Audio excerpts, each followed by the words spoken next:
Cool. Here we are.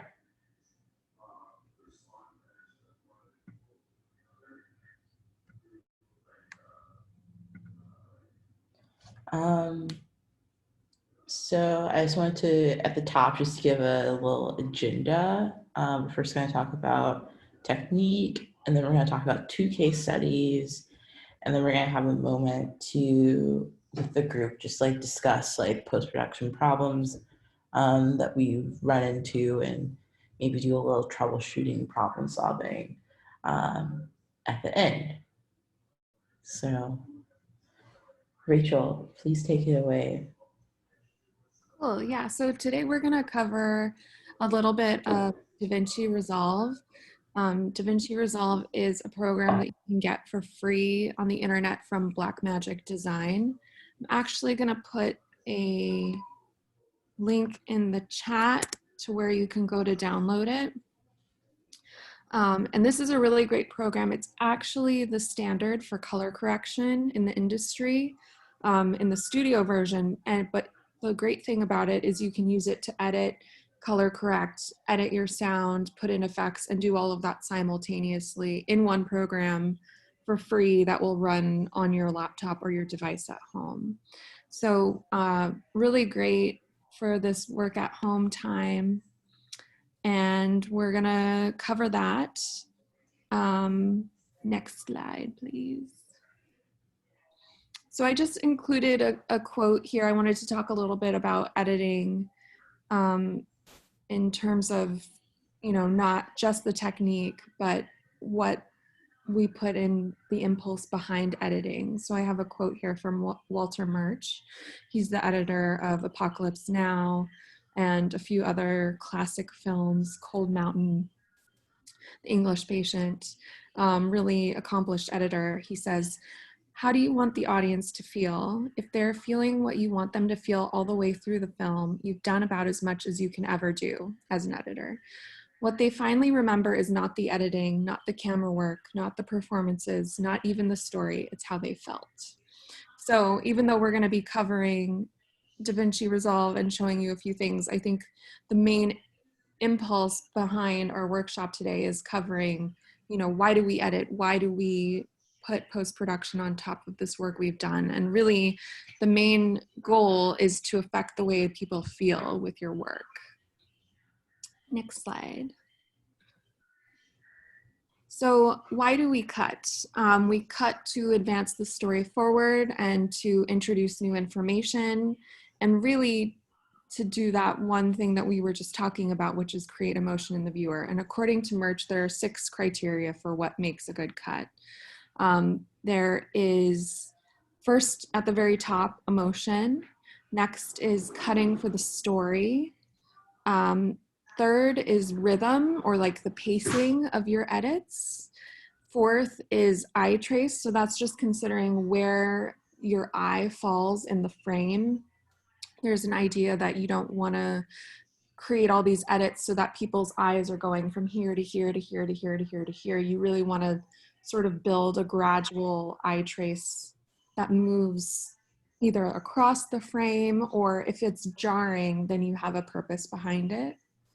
The 5th criteria is the 2-dimensional plane of the screen. So that's just considering that the screen compresses everything into 2 dimensions. So if you have a cut between 2 people and you have person A on this side of your screen, person B on that side of your screen, you're honoring that with your cuts. So you don't have someone jumping from side to side across the 2-dimensional plane. And then the 6th criteria is the 3-dimensional space of action. So considering where people are in the room, someone enters a door on this side of the frame, they walk over here, then in your next cut, you want to see them over here in the frame. When they're looking in that direction, you want to see next something over here that they were looking at, if that makes sense. So these are just 6 criteria from Walter Murch, but really, at the end of the day, there's no single right way to cut or to treat your film in post-production. The challenge is really to honor your content with the technique that you're putting into it. So what is the story you want to tell? How is it that you want people to feel? And really making all of your choices from that basis. And really the rest of the rules sort of go out the window when you're operating from that perspective. So just on the next slide, I have a few resources here. I'm going to cover DaVinci Resolve just in like a very basic sense, but Blackmagic Design actually has a really great like section of their website with training resources, videos that you can follow along with. So if you want to dive deeper into any facet of the program and how to use it, you can go online and it's all for free, all of that learning and the resources. And then in addition, the Media Center, myself, Jocelyn, along with our colleagues, we're all here for you if you have questions, if you want someone to look at your cut, or you have a specific question about the program that you're not sure about, you can always email us at mediacenter@barnard.edu. So I'm gonna share my screen here. And I'm gonna just show you a little bit about DaVinci Resolve.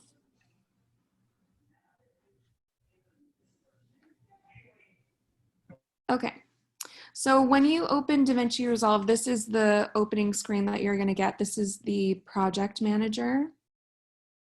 And the first thing you're gonna do is go to New Project and give your project a name and then select Create. I'm actually going to open an existing project here.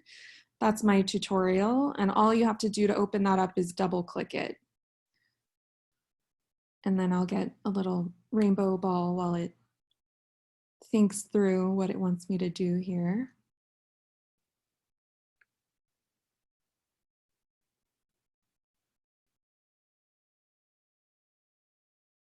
All right, oh, let's see, resume share.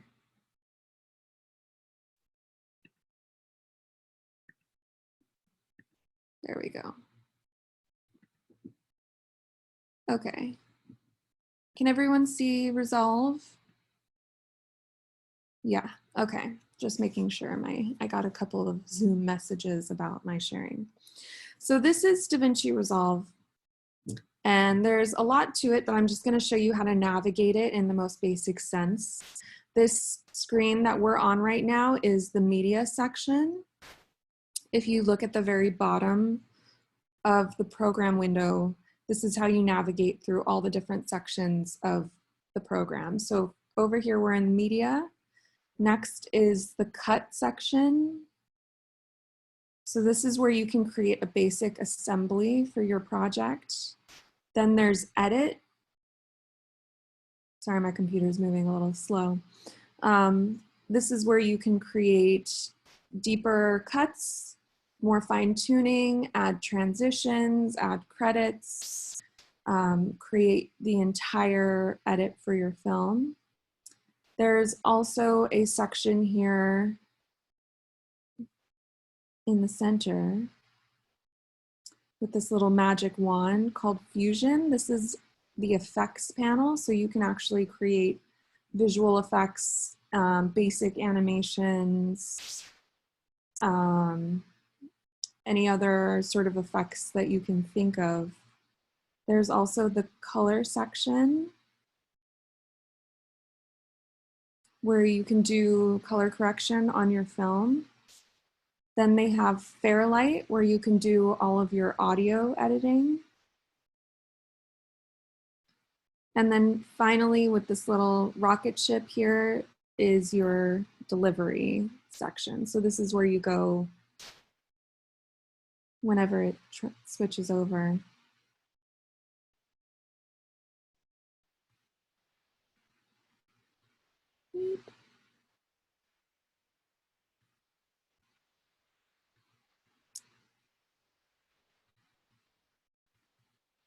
But that's where you go to deliver your film to export it.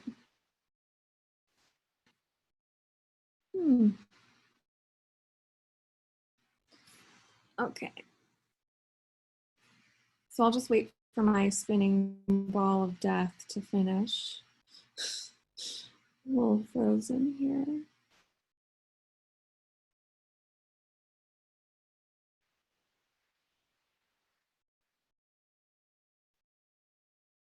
And I'm actually going to try and get back into the media section so I can show you guys how to import all of your footage and start working.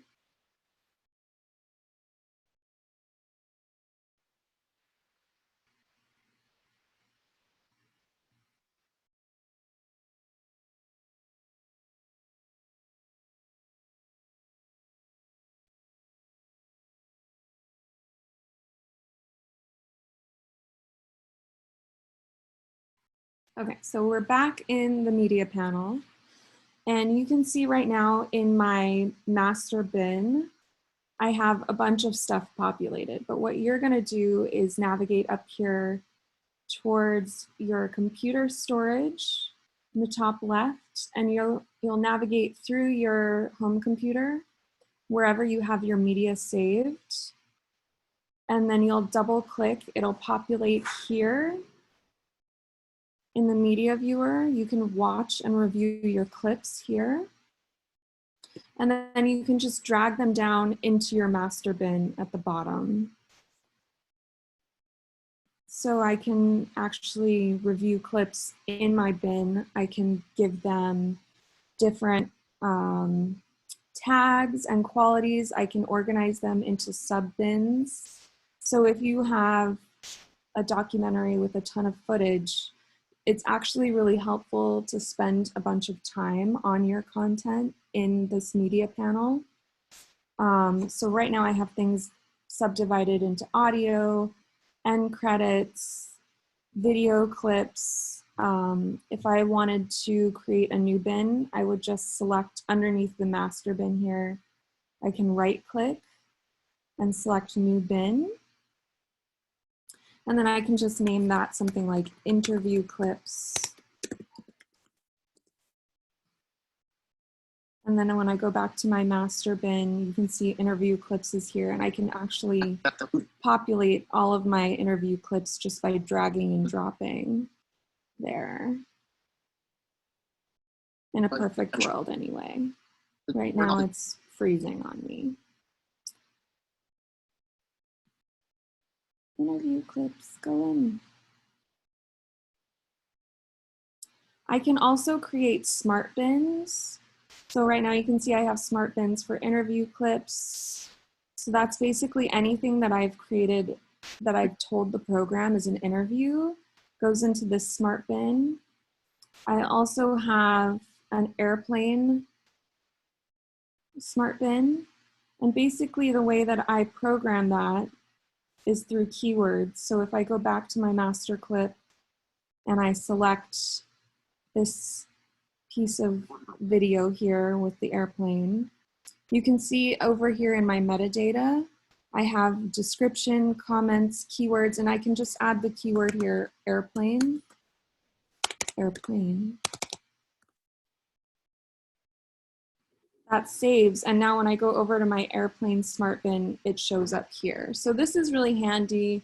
In the documentary that I was just editing, I had like so many shots of flowers, and then I had a bunch of shots of books and all this stuff. So I spent a lot of time going through my content and tagging it, and then going down here and creating adding smart bins based on the content, so that when I was navigating through my edit, I could find things really quickly instead of having to scroll through all of my content. In this case, with this Scratch project that we're working with from DaVinci, there's very little footage. So it's super easy for me to just look through this and see what I want to play around with.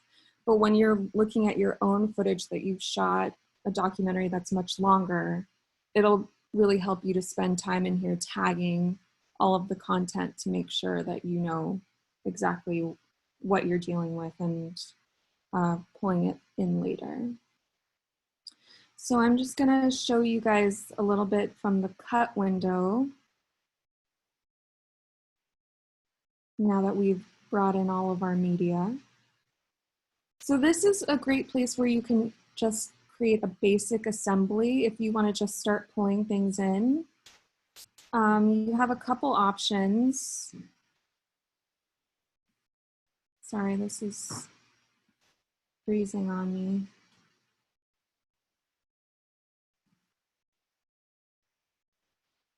And I would say this is being super glitchy right now, but I was playing around with the program all morning, and I think it might be the addition of Zoom that's creating the issue. I would say that the program isn't normally this buggy.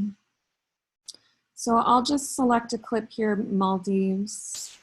I double click that, and then it should pop up here in my viewer. And then I can actually navigate here and select how much of the clip I want.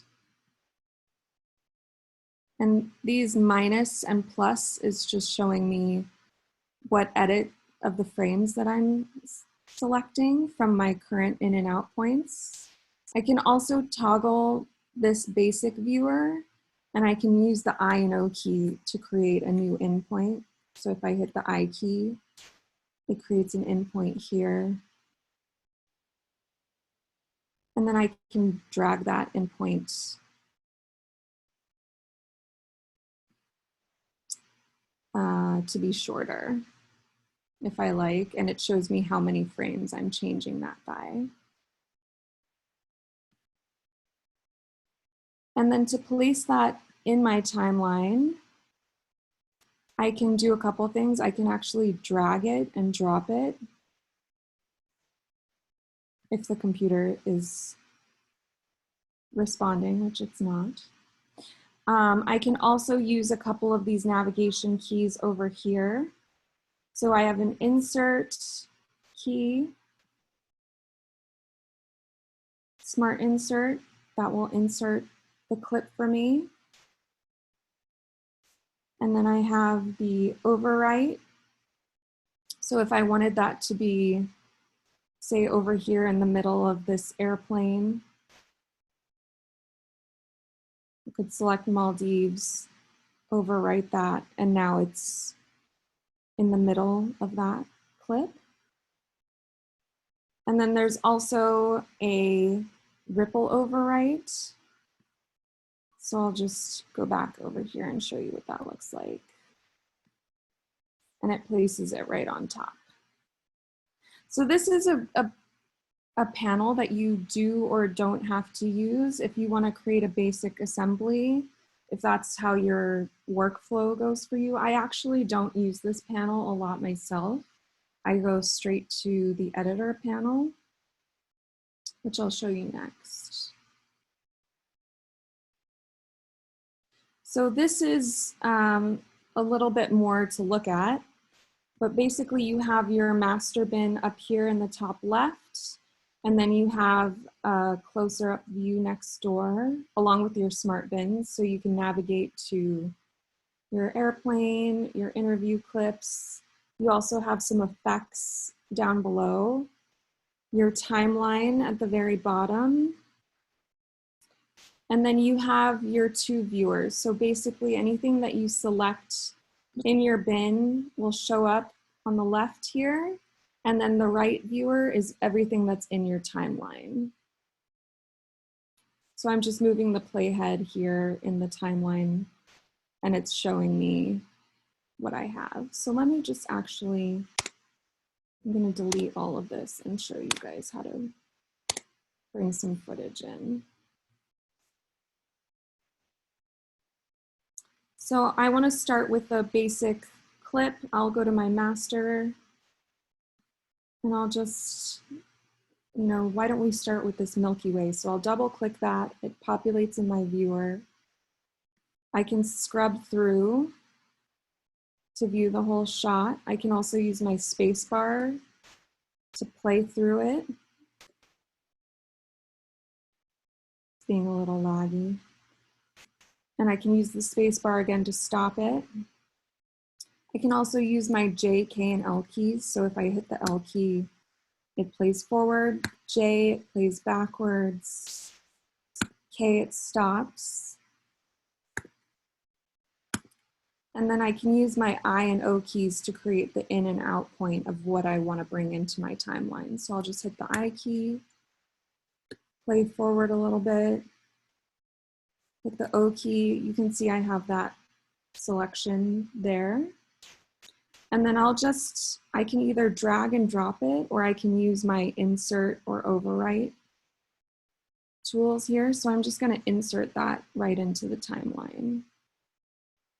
And then you can see here, it populated into my timeline. And I can press play with my spacebar and it shows me my film. So I'll just add a couple other shots. Let's go to Kenya. I have an in and an out selected here. I'll insert that. And then I'll do some Bay Area lights, insert that. So now I have 3 cuts. There's a fun function that I really enjoy. If I decide, for example, that I like the pacing of these 3 cuts, but I don't think Kenya works in the middle anymore, I can actually select that clip just by clicking on it. And then I can hit this key right up here above it in the toolbar and replace that with whatever's in my viewer. So it keeps it the same timing, but replaces it with what you've selected in your viewer. So now I have the South Pole instead of Kenya. A few other tools you have here, some dynamic trim tools. So if I select this key here for trim edit mode, you can see that suddenly my cursor has more icons. I can hover over here and actually change the relationship between these clips to be longer or shorter.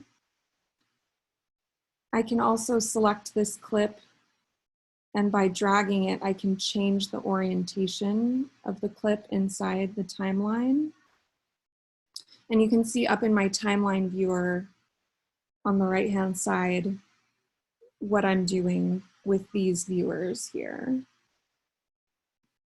There's also the dynamic trim mode that changes my ability to, for example, I can make this shorter or longer. I can also change the relationship between these clips again.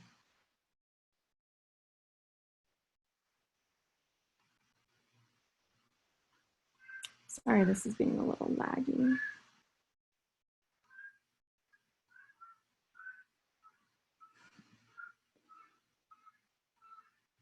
A couple other handy tools that I would suggest. Oh, do we have a chat question? Oh, yeah. So there's a couple Zoom tools over here underneath your viewer. I'm frozen again.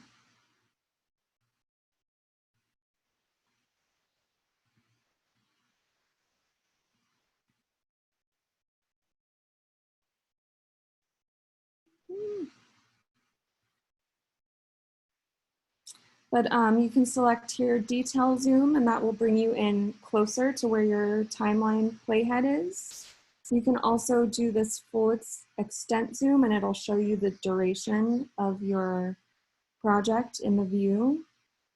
And then you can also change your relationship to the timeline by navigating this little bar here between the plus and minus. If you just scrub through, you can make it smaller or bigger. You can also change by dragging here. You can make these clips taller. It's a little hard because I'm on a laptop, so this is a limited view. So now that I've gone through here, I've made trims. I can also add basic fades by selecting the clip and then just selecting this little white indicator here. You can see I'm adding a dissolve. And I can add a fade out as well. So I'll just show you what that looks like.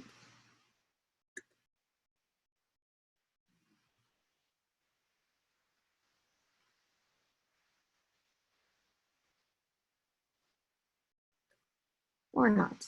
The playback isn't working. Let's see. Okay. So another thing I can do is I can add titles. Just by going over here in my toolbox, I have titles up already. I can add a lower third, I can add a scrolling text like I'm in Star Wars. I can also add basic text. And all I have to do is drag that into the timeline.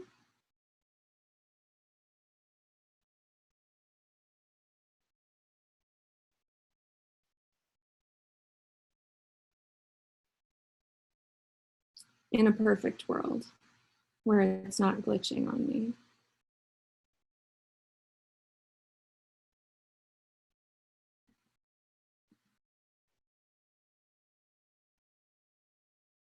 I can also double click here on the text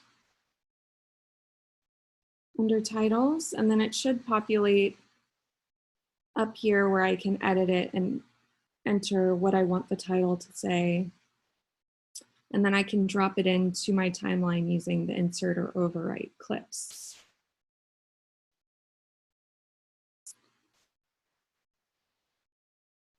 Let's see. So the last thing I want to show you guys is the delivery window. So I'm just going to navigate down here at the bottom to delivery. And this is like when I'm done with all of my edits. I've gone through, I've played around. I'm happy with what I've created, and I want to send a version of this cut to Jocelyn to get her notes.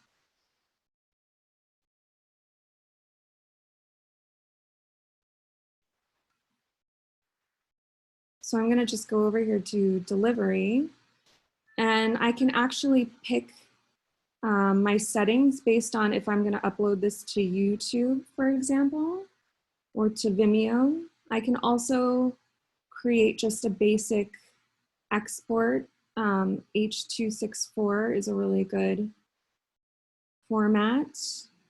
But if, for example, I'm like, I'm just going to put this on YouTube with a private link, and I don't need it to be 1080p, I can make it, I can change the resolution to make it smaller, maybe 1280. So I can mess around with all of my settings in here, and then I just select add to render queue.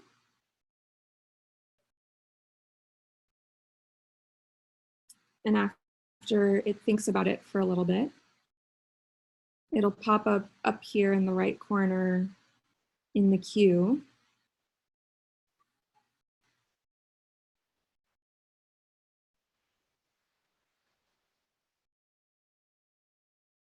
Eventually.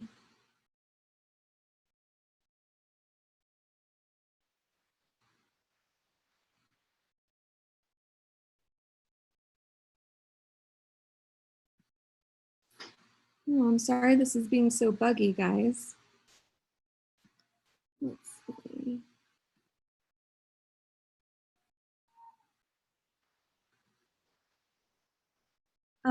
Where in the toolbox are the commands dissolve and fade out? I will show you that in 1 second.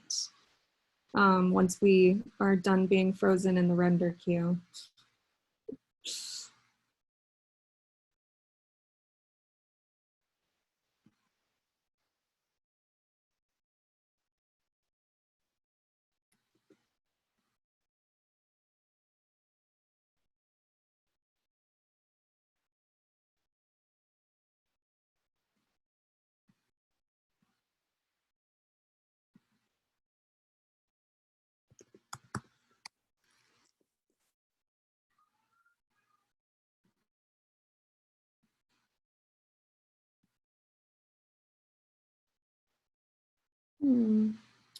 Okay, well,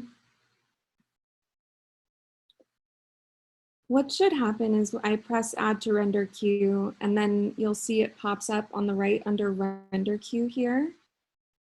It'll give me a save as. Oh, this is for saving the project itself. Let's see.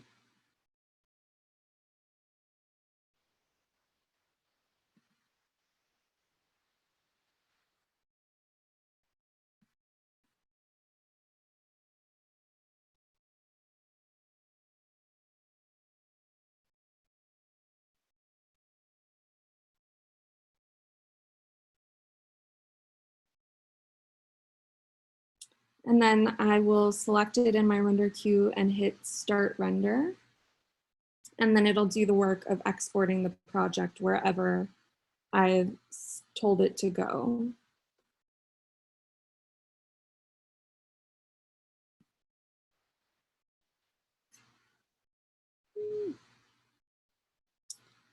So I think I should probably, I'm gonna just stop sharing for a minute and reboot on my end, just because it's being so buggy. And maybe we can come back at the end to looking at some questions about the tools. Yeah, that sounds good. We can circle back, and Tiffany will be sure we can show you how to do that fade in, fade out. So I'm going to share my screen again and just like talk a little bit more about the like, I guess basically the resilience and resistance side of like post-production. So we're going to talk about two films. The first film I want to talk about is Crip Camp, which is a documentary about the disability rights movement. It was directed by James Liebrecht and Nicole Newenham. It was edited by Andrew Gersh, Mary Lamson, and Eileen Meyer. And it's really great because the entire film is like legit available for free on YouTube, and it's just like on the Netflix page. You can watch like the hour and 30-minute doc. So that's absolutely wonderful. So first we're going to check out the trailer, and then we're going to talk a little bit more about the film just so you can get a bit of a feel for it.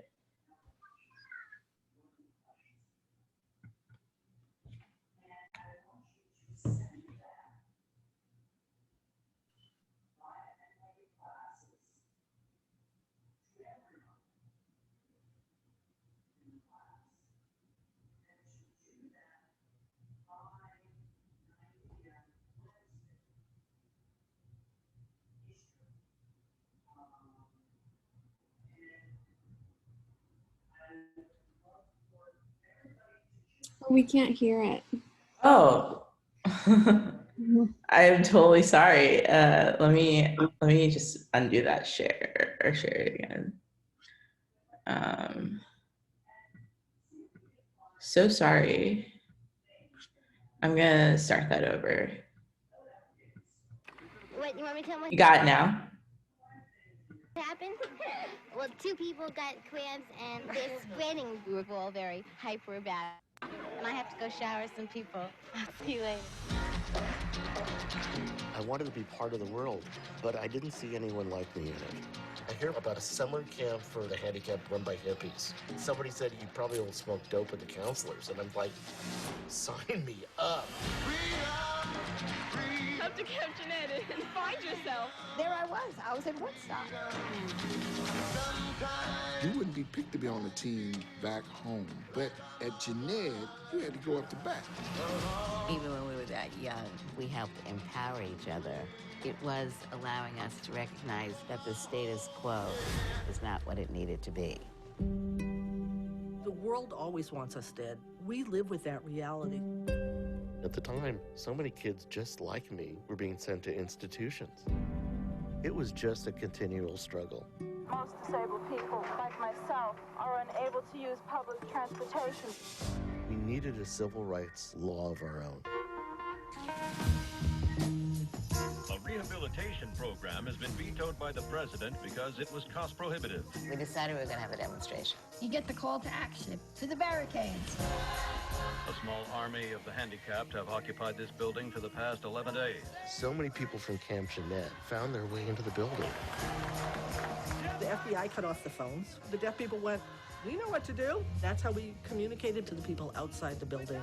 The Black Panther Party would bring a hot meal. We were like this. We are the strongest political force in this country. We will no longer allow the government to oppress disabled individuals. And I would appreciate it if you would stop shaking your head in agreement when I don't think you understand what we are talking about. What we saw at that camp was that our lives could be better. If you don't demand what you believe in for yourself, you're not going to get it.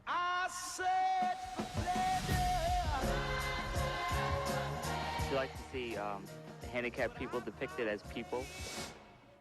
Excuse me?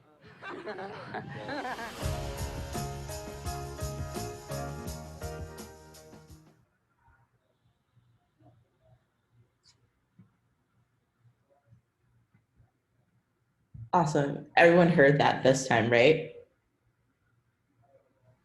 Yes. Okay, cool.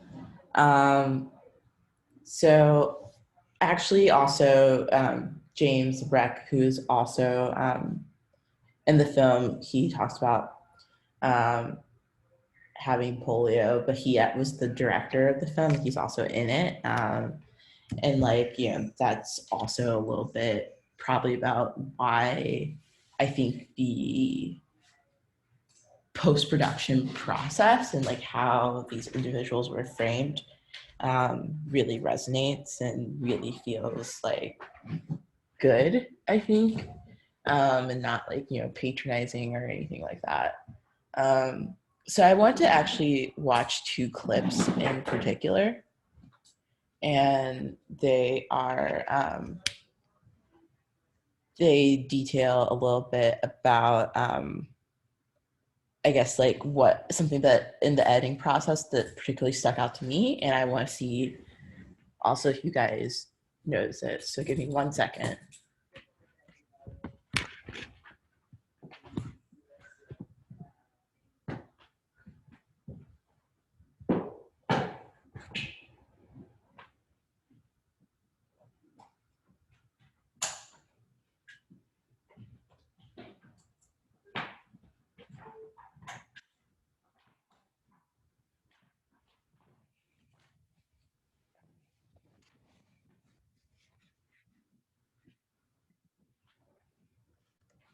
You're gonna get part of it?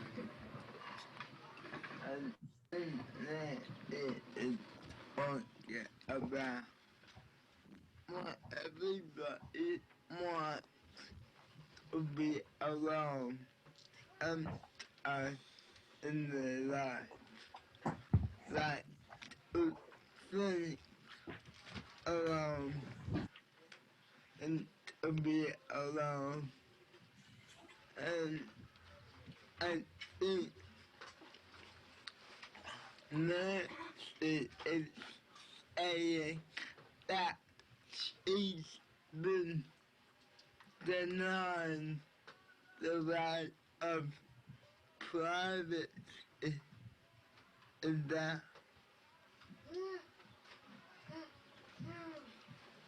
I think that was the major right.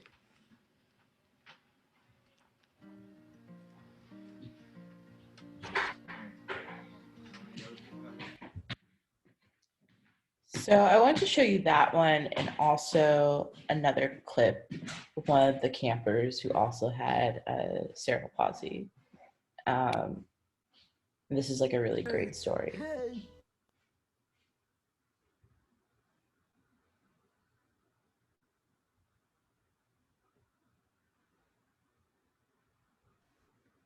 We can't hear this one for some reason.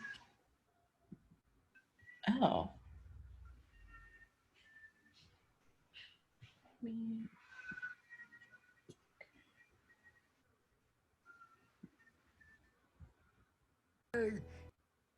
To take a boat. Do you hear it? Yeah. Okay. Yeah.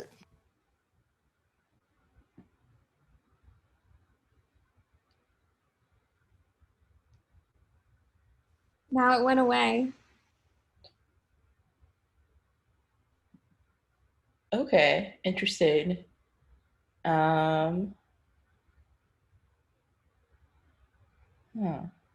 See if I skip ahead a little bit.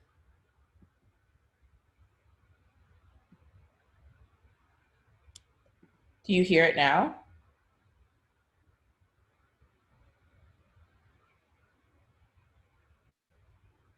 Mm-mm.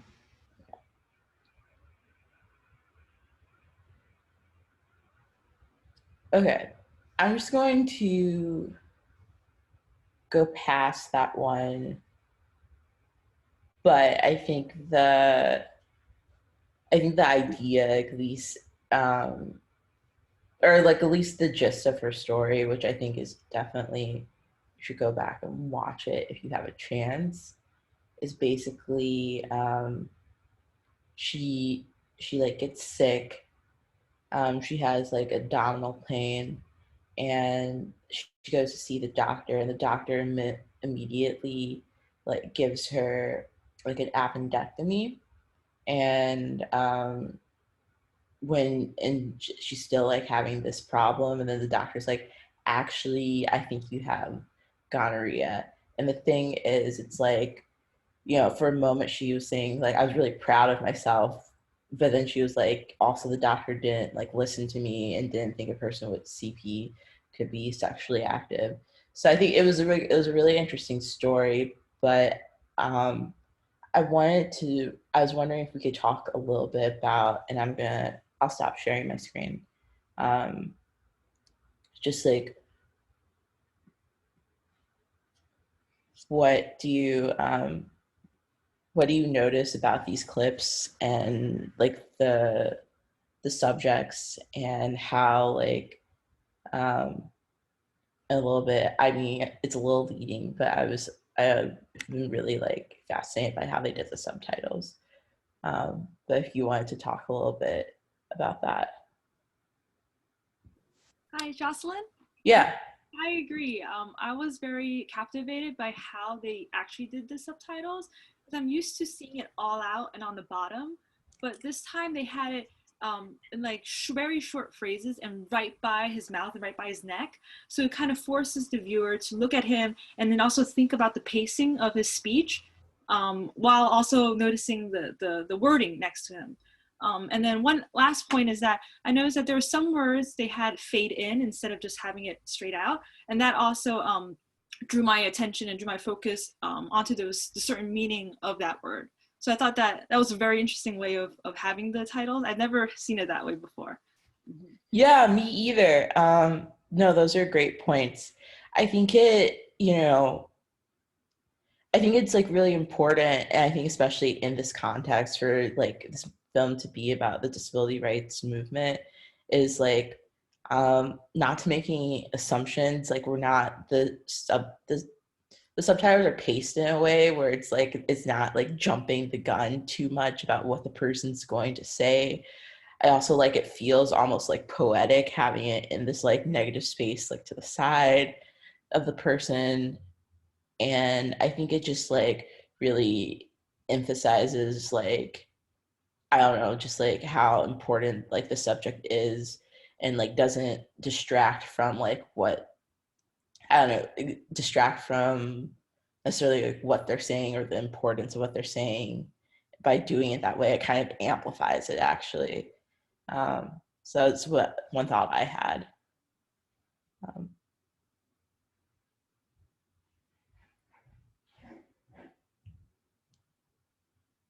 You thought about, you notice anything else about that clip or?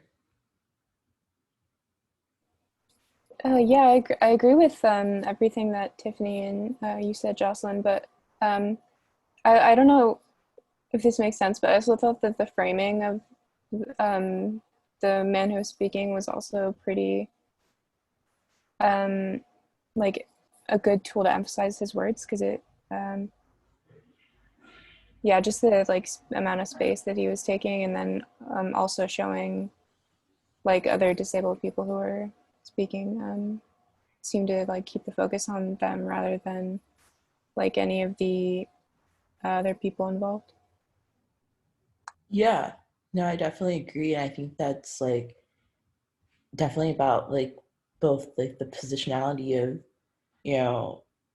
because this is like, archival footage, and the people who were able to shoot this, but also the director was there, but also able to like edit, like have a say in the editing and that process. And I think that really like change the perspective, as if someone who was like not disabled made this movie, or like without any input. I think it like really, I don't know, it just feels like authentic, and I agree with the framing.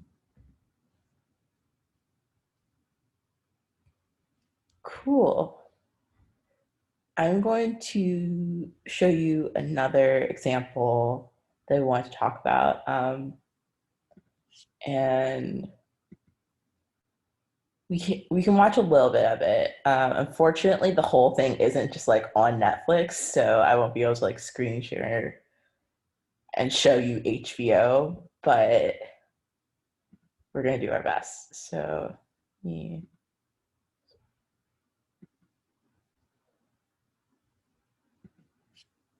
So we're gonna watch a little bit of, or just the trailer for Welcome to Chechnya. It was directed by David France, and it was edited by Ryan Laney. And I think actually, sorry to like leave this out, but more importantly, which we'll see a little bit, talk about a little bit more, the VFX in this film were done by, I'm sorry, it was edited by Tyler H. Walk, and then the VFX was done by Ryan Laney, who also did the VFX on all the Harry Potter movies. And it will show you, I'll show you why this was necessarily for a documentary in just a second. But I'm going to show you this trailer. Fingers crossed our sound is good. Скажи, пожалуйста, насколько критична ситуация? Дело в том, что мой дядя узнал про мою ориентацию вот недавно. Он в любом случае меня убьет. Аня, мы приедем. Мы начали получать первые сообщения из Чечни о том, что в Чечне происходит массовое задержание геев. Мы можем поехать, поедет с нами чувак, доедет до какой-нибудь с нами станции, как только я вышел с метро, двери закрылись, и больше ты в России не был. I wanted to ask you about the alleged abduction and torture of gay men in the Republic. Это ерунда. У нас таких людей нету. И практически сразу было решение принято о том, чтобы людей спасать, эвакуировать. У нас не было такого опыта. Нужно же людей скрывать, нужно их искать им визы, какие-то пути тайные, вывоза из страны. Бегом, бегом, бегом. О, все, у меня, короче, паника начинается.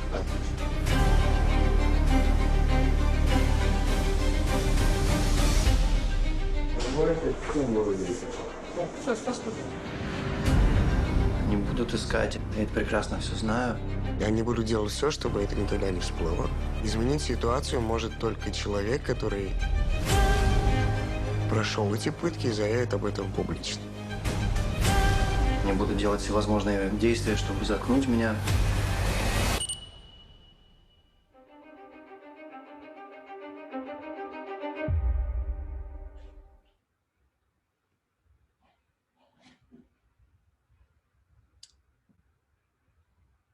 Awesome. So I want to talk a little bit about this film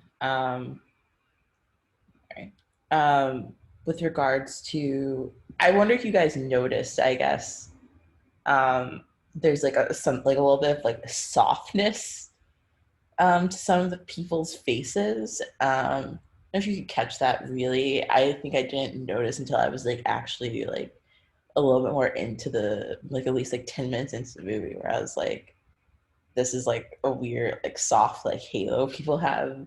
And sometimes their like lips are a little weird. But basically what happened was David France had seen a lot of news reports from Chechnya where they either just like blacked out or blurred the subject's face. But however, when you're making a film, when you're making a compelling film, we tend to, as like humans, we connect to other faces like on an emotional level. So basically, he got 23 LGBT activists from New York to volunteer to have their faces scanned to superimpose them completely on, like, to superimpose these faces on the 23 hunted Russian individuals in the film. And this is the same technology that is like used for like deep fakes. But basically, it's both like a production and post-production like thing, because like the way VFX works. But I just want to talk a little bit more about this choice and like just like what you guys like think of it. How do you feel about the technology being used to protect these interview subjects? And do we gain anything?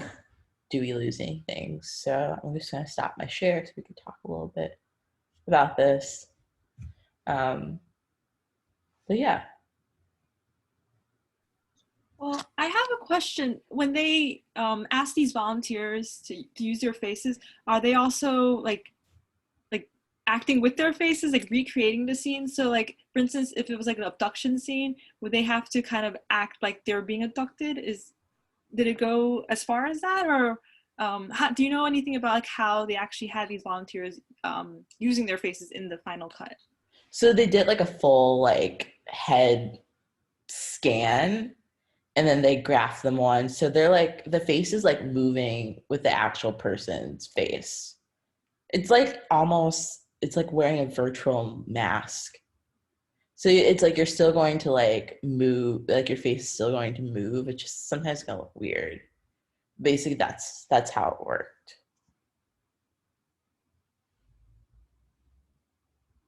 Oh, and I'm sorry. I'm just looking at Eva's message. I was like, oh, it wasn't working because I had in full screen the sound. I'm sorry about that, guys.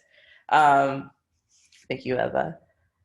But yeah, that's how it worked. I mean, what do you guys think about like the ethics of this? Do you think it works? Like, how do you think it like works for your film, works for the subjects? Yeah.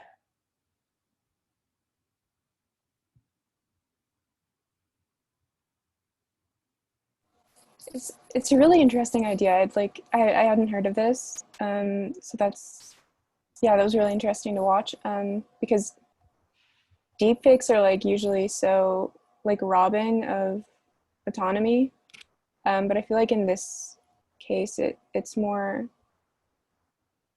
like autonomy giving, because I mean just because of the like deep homophobia in Russia. Like if they actually showed their faces, it would be like somehow even worse than like what the film depicts, I'm sure. But yeah, like what you were saying about how blacking out faces, it's difficult to empathize with someone whose voice is being changed and like you have no facial features to sort of like connect to what they're saying.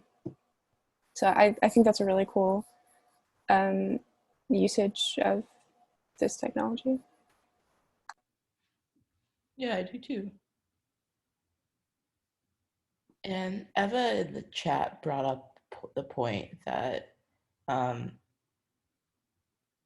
she thinks it works as long as you're transparent about the tech, just because of the connotation that deepfakes have like in our culture and in our society. Yeah. Can we back up 1 second? I don't know what deepfakes are. Can someone explain it to me? Oh, no worries. So there were these videos.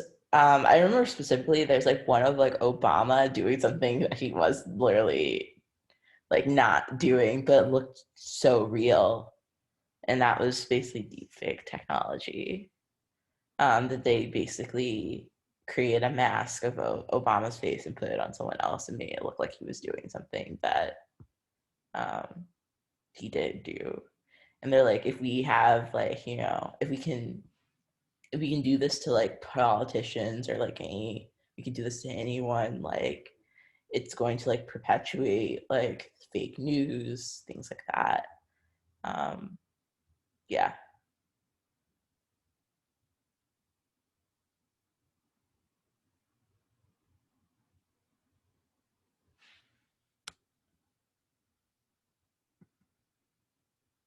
But yeah, I mean, I think it's like, I don't know, I think like it's definitely, this technology was like used for good. And I really recommend seeing the film because it's not just like it becomes more than just like something they did in post to protect the character or the subjects. It will then become a part of the narrative device of the film, which I think adds even more value to using it, especially in this film. And I think that's why it was like really well executed, because it could also moves beyond that. So I think that's also really cool. Yeah. So, does anyone have anything else before we kind of circle back to, you want to do Da Vinci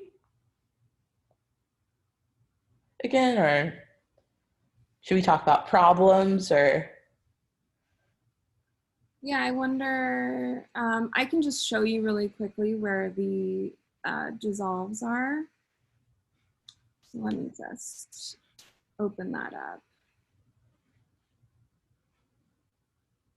So I'm here in my edit tab, and you can actually go into the effects toolbox where the titles are in the bottom left here, and you can go to video transitions. And then there's a dissolve section. There's tons of dissolves. There's cross dissolve is probably the one you want to use. That's like the most common. You can just drag that right onto your clip.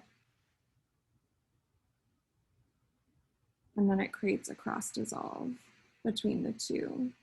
You can also select the clip if you hover over and you notice these little white indicators pop up in the top corners of the clip. If I drag that, that creates a basic fade out. So if I play through, you can see that it fades to black there. Were there any other questions about Resolve?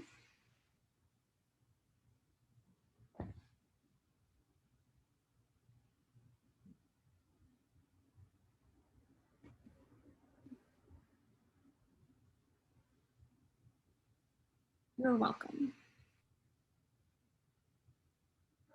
So yeah, we can move on to talking about our own post-production. So looks like there are one, two. So it looks like there are three of you here. So we were going to do breakout rooms, but we're like, let's just, Stay together. Let's just be together at this point. But has anyone been working on anything that they've had any like post-production issues on before, or do you have any other questions? We can just like troubleshoot, use this time to troubleshoot and brainstorm together. And definitely we can circle back to anything we talked about today. Hi, my name is Meher, and I came definitely late to this. I'm sorry about that. I had a class. But I am trying to work on a web series on my own, and I was just wondering if you guys had any tips for like filming that. I don't have any experience with like actual camera equipment and stuff, so I don't know if you had advice for that. Yeah. There's advice in all realms. I don't know where to start. Well, I guess just for like sound, like for filming things like sound and stuff. How do you guys use that in your own post-production work? And also with like filming, like, I mean, I guess the only equipment I have is an iPhone, but I'm sure that there are like better things out there. So I don't know if you guys like have recommendations for affordable ways to film things. I mean, I think using your iPhone is a great place to start. Like the video quality is actually really good. And like now, I don't know which iPhone you have, but like the newer ones shoot in 4K. So it's like, in terms of a high quality camera, it's pretty great. And you can download this app called Filmic Pro. I'll put it in the chat. Does cost some money, but it basically like hacks your phone so that it can shoot in a more filmic quality, like 24 frames per second. And you can like create clips and log them in the app. So that's a really great resource. And there are also microphones that you can buy that you can plug into your iPhone that are not terribly expensive. So if you're like, all you have to get started is a phone, that's like, you can build a kit that way. And especially if you're just starting out, I think it's better to work with what you have as opposed to like investing in tons of gear. And you can always add more later. Thank you.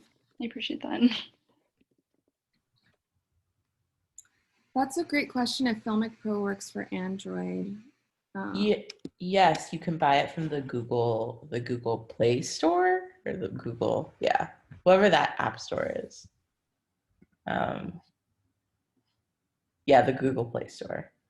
And the Film Pro app is like $15. So it's not like terrible. And like I think it really makes a difference. I think I'm actually most impressed by its stabilizer. Is actually pretty great. So yeah. And I guess sound, take room tone in your production, try to like have the air off, no refrigerator, no fish tank running.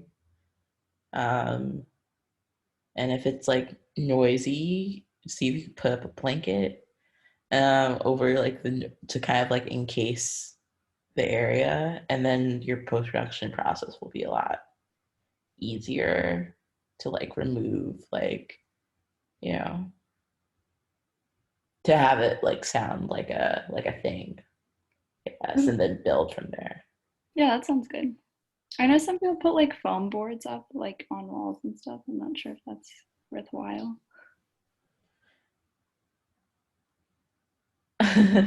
It's funny, I used to do that like in college when I had parties in my dorm. But I think the most time you use like a sound blanket, I would say, or literally like a blanket, because it has like more space to like cover like an area and to like encase it. But I feel like, the boards are like more like I'm in a studio vibe. But yeah. Okay, thank you.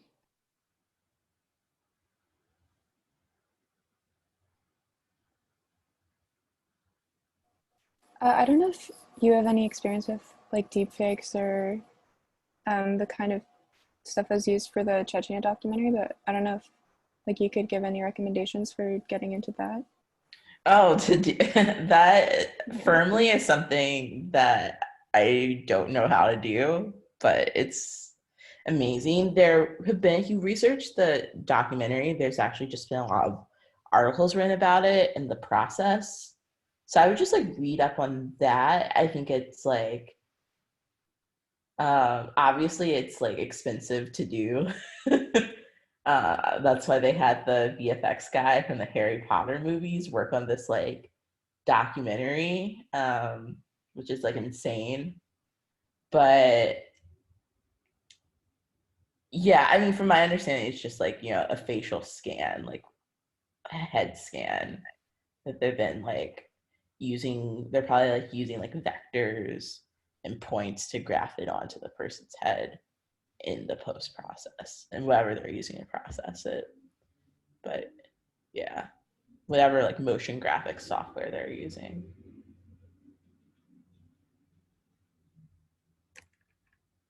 But yeah, definitely research that documentary. It's on like HBO, I think, but it might be other places. You could probably find it other ways as well. Yeah. I have a question about getting just hands-on film experience, especially during the semester. I believe, I don't know, are MFAs, are they looking for undergrads to help out in their productions, or is there anything I could do during this time, perhaps like, I don't know, like MOOCs or anything that would help me be more prepared so that when I'm actually filming my own things that I would know what I'm doing? Or is it just trial by error and you just have to kind of go out there and try it and then find out and learn along the way? Because I'm really trying to find like hands-on like internships in a way, like where I see how people are doing it, but then like not in the capacity of like a big film like production. There's like smaller teams where I can actually learn and perhaps ask questions on the set. So things like that, if you have any, if you know of anybody or if you have recommendations, that'd be very helpful. Usually through,